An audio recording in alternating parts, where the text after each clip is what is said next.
Good afternoon, my darlings. It's May the 3rd, and today I am bringing you for Mayhem of May is The Jonah by James Herbert. What a fantastic book, but I say that about all James, don't I? All his novels. But let me read you the blurb on the back. The shadow of his past was always with him, but he never knew what it was or when it would strike next. Sent to a small coastal town to investigate drug smuggling, Kelso stumbles onto a dangerous organisation and suddenly more than just his life is at stake. It's his past, his future, his sanity. Through torture and drugs, he discovers the terrifying secret of the Jonah and learns in the most horrifying way that it can destroy others as well as himself. Well, exactly. But it's just fantastic. Yes, but I say that, as I say, about all of James's books. But this one really did intrigue me. What is the Jonah? It's very, very hard to explain what the Jonah is. Is it two halves of one coin? Jim Kelso all his life has been haunted by a strange, mysterious smell and a shadow that seems to follow him. And when he was a tiny little boy is when he first noticed it. And strange things happen around Jim that you can't legislate for. And he works in the police force and he's part of the flying squad. He's a detective. And we start the book with him following a group of criminals that are about to do a robbery. And obviously the flying squad are here to take them down before that happens. And we get into the tunnel and the robbery happens and everything, all hell breaks loose. And accidentally one of his colleagues gets shot. Things are getting to such a point in the police station where he is with the flying squad in the Scotland Yard that it's got to the point that nobody wants to work with Jim Kelso anymore. They call him the bad penny. Bad news, he's got bad luck. Whoever works with him ends up either getting killed, maimed or goes mad, and no one wants to do it anymore, so they have to move him far away. They call him the Jonah because so many things go wrong with him. So Jim finds himself being taken from where he works with the flying squad and the detectives there, and he finds himself going to this small little coastal town in just outside of, I would say, Suffolk, down that side of the coastline. And he don't really want to be there, but he had to go down because they've sent him down to basically try and find out about a possible drugs ring that may be going on, because unfortunately there was a lovely family called the Priesters, and the Priesters, just a normal family, mum, dad and one child, and one night they all went out of the tree. They went completely mad. By the time they were taken into hospital after they'd all been rounded up, it seems that they managed to ingest LSD. Now, where on earth the Priesters would have found the LSD is very much a mystery, and that's why Jim's gone down to see if he can find out how they ingested it, where did the drugs come from. And while he's down there investigating, oh, excuse me, get comfortable, there is an incident at the United States Air Force, and they ended up with an American pilot crashing his A-10 jet into the sea and killing himself in an apparent suicide. But when they did the autopsy on him, they found he had ingested a lethal amount of LSD. And just how on earth did they get hold of it? Because drugs are not allowed, obviously, on military bases. They do manage to get onto military bases, but they're not supposed to be there. And we usually have very rigorous checks as to how, these things happen, and they don't normally happen, but now and again, unfortunately, things do happen. I don't know. It's just terrible, really, how it all happens. And he ends up walking along the beach, being quite cross with himself as to thinking it's a time-wasting event that he's just been sent there. And he did feel, though, that maybe if he was out the way and working by himself, doing undercover work, which is what he's known for, that's what Jim's known for, then just perhaps he might actually find something, because he prefers working by himself anyway. He's heard all the rumours about him. They're all calling him the Jonah. And he just like thinks, well, yeah, be damned, I'll be on my own, like, leave me alone. And everything was absolutely fine until he gets a lovely young assistant. And her name is Ellie. I think her name is Ellie Shepherd.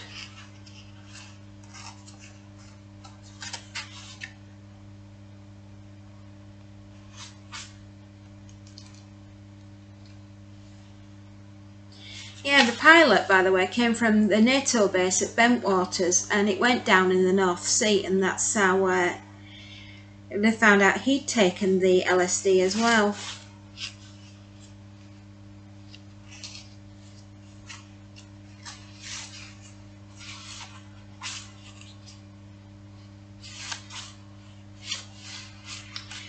We do an awful lot of skipping between the beginning, the past for Kelso and the present day for Kelso, and there's some very, very strange things that happen to him.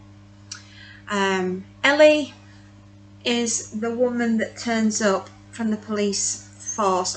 I'd love to be able to remember her name. I only read it last night as well. Ellie Shepherd, that's it. Ellie Shepherd is the female from the Coast Guards, and she's gone down to help him to try and find out what's going on with the drugs. And as soon as we meet her, we go back in time to when he was a little boy, was Jim, and he was in an orphanage, and the gentleman that was taking care of him at the orphanage meets a very untimely end with the strange smell, and what he believes he saw was a child's arm, and then he breaks his neck as he falls down the stairs, and that's that. And then we then go back to the present, and Jim and Ellie are busy searching for clues as to what's going on with the drugs and everything, and it just builds and builds and builds, and we get to the point in the book where Jim finds where the drugs are coming from, and he finds the group, and the group seemed to think that he was working with one of the people in the group that they'd had killed, because that person was stealing from them, and they thought that Jim was also working with this guy and stealing from them. And this is where everything hits the fan in spectacular fashion. I'm trying to do this without giving too many spoilers, because it's a very difficult book to do a review on and not give any spoilers.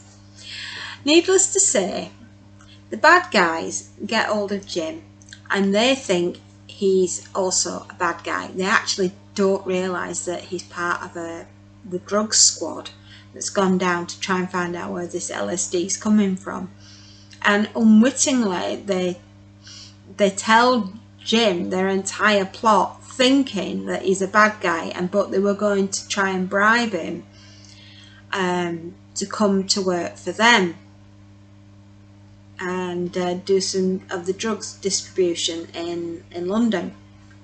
And Jim keeps saying to him, I'm not a bad guy. The guy that you killed was a friend of mine. I'm not anything to do with him doing the drugs. And my girlfriend, Ellie, is also nothing to do with the drugs.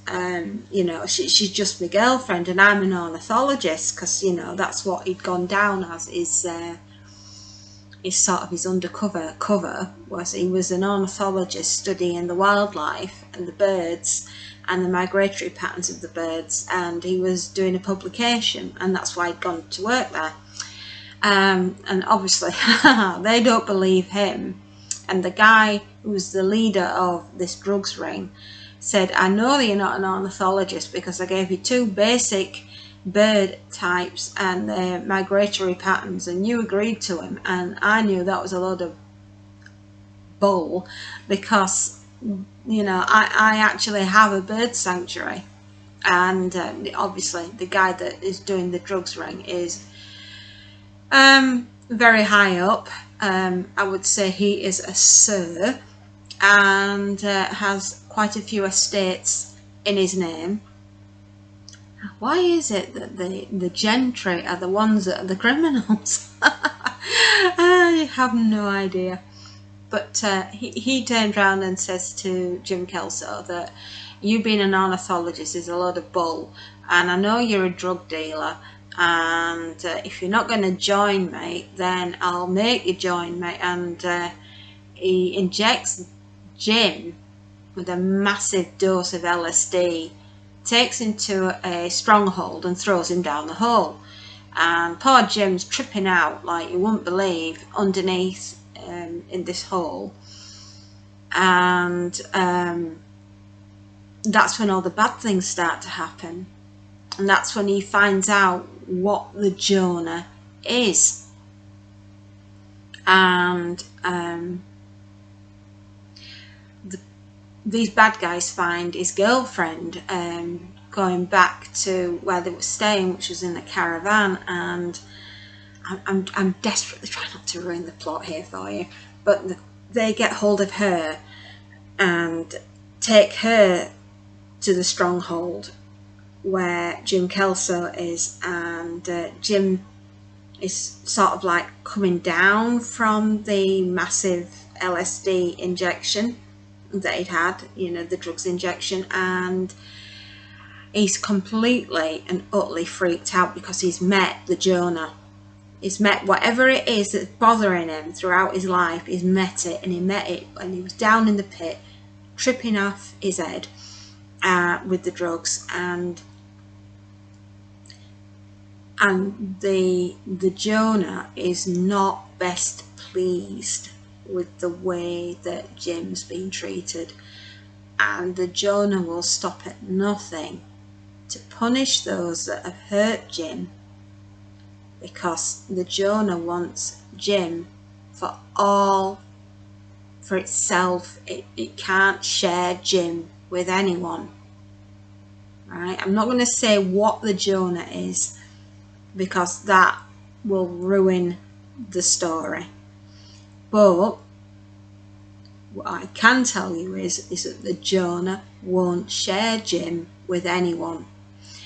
And the Jonah is raged, absolutely raged. And all this has happened around the time of Jim's birth. It's his birthday when everything goes wrong. all right, and we have quite the ending to the novel, where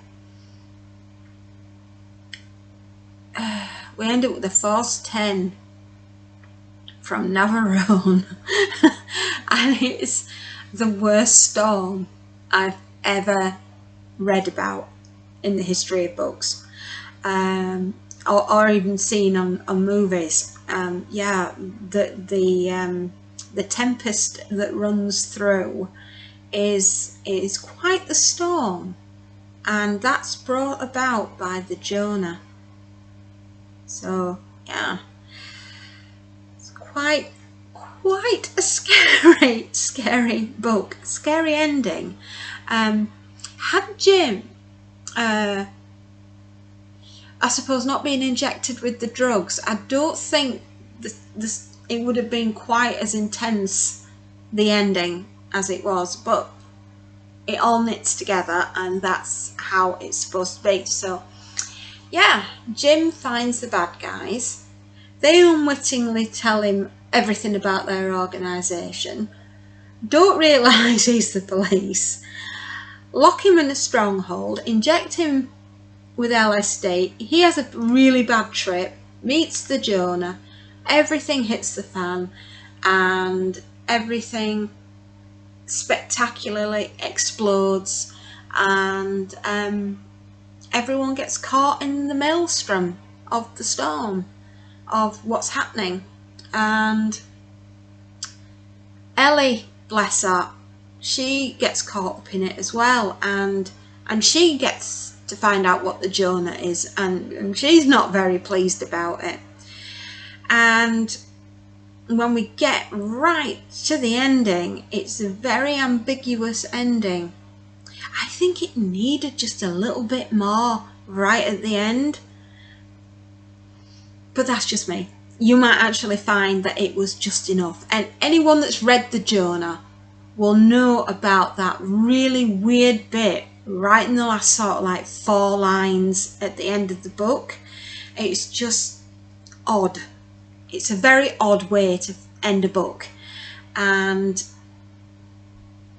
it's kind of beyond creepy. Yeah, it's really gets under your skin. My God, it's a right nerve jangler right at the end. So yeah, I was going to read you a little bit out of the book, but no, I'm not going to, because it will spoil it for you. But poor Jimmy has quite the entrance into the world, and he nearly has quite the exit out of the world. So everything else that goes in between is pretty much fair game. But if you know Jim and you hang around with Jim, you're not gonna come to a good ending. You can understand the people that met their sticky end by knowing Jim, why they all had that one look on their face of absolute sheer terror. And I look at the Jonah and I see it, and it makes me think of another book that he did, which I'll do a review of at some point, called The Portent. Because a lot of the Portent had taken some of these storyline out of the Jonah, for the action scenes and the disasters and everything else. Yeah, I'm not going to spoil any more for you, but I think, you know, it's not a typical James Herbert book, as in it's not a horror, it's not a true horror story, it's a crime novel with supernatural and horror put in with natural disasters. So it's a really different angle that James Herbert went on. And I think had James gone down the road of not only writing horror but writing crime, I think he would have been, I would have liked to have seen a few more crime novels. You know, that he clearly had a knack for it. And yeah, it's a proper juicy little story, is the Jonah, because it starts off with one thing and you think, oh yeah, it's going to be a crime novel, yeah, and then bink, a little bit of horror pops up and a bit of the supernatural, and then dink, you've got a little bit of a disaster going on, and bink, we're going back to the crime novel again. And he just keeps twisting it, and there's such a twist at the end of the novel. It's downright creepy, and it's a proper nerve jangler. And as I said, I finished this last night, and I actually was reading some of it through that horrific rainstorm that we had on I think it was a Wednesday night, the Wednesday night, and I'm thinking, by heck, I hope the story's not trying to get out the book. You know, yeah. So it's a proper little gem. It's proper different, and it's so twisted and spooky and malevolent. Here is a genuine dark force making its presence known, and it's downright evil. And I swear to God, you get on the wrong side of Jim Kelso, you've had it, because this thing will have you. Whatever the Jonah is. Yeah. Definitely give it a go. If you've read an awful lot of James and you don't know about the Jonah, I think it was his 8th book that he wrote, and it's just a sneaky little gem of a book. It's downright creepy. I absolutely adore it. Yeah, what a lot of fun. I mean, it was written in 1981, I believe. Let me just fact check that for you, my darlings. Yes, 1981 by New English Library, and then reissued in 1993 by New English. Yeah. And it's downright flipping creepy. There's my James. There we are, James. And it's downright creepy. But, you know, it's one I got for my birthday. And I read it years and years and years ago. And then my husband just got it for me for my birthday. And he just said, oh, I saw this, darling. And I know you've been trying to rebuild your collection since you lost it all. And I thought you might enjoy this. And I thought, blimey, I've not read that in years. It must be 20 years since I've read that book, if not longer. And it was just a proper trip down memory lane. And I loved it. Absolutely brilliant. I mean, it's got some fabulous sex scenes in it. You know, it's pretty much standard for James Herbert. And the supernatural parts to it, the evil that's leaching through the book, is just, it's so unsettling. You know, if you see a dark shadow in the corner of your eye, you're going to think you've got your own Jonah. Yeah, whatever that Jonah is. Yeah. Anyway, if you're looking for something to read this weekend and you wanted something to scare the pants off you this weekend, may I recommend the Jonah? I know I've been a bit sketchy with the plot, but if I give too much of that away, then it's going to spoil your enjoyment, isn't it? So, do yourself a favour, give yourself a little treat, get yourself a copy of the Jonah and snuggle up and have a good read over your bank holiday weekend. And on that note, my darlings, I will say what I always do. Happy readings, darlings, and enjoy. Take care and have a lovely bank holiday weekend. And I shall be back tomorrow night with another surprise. Take care, my darlings. Bye bye.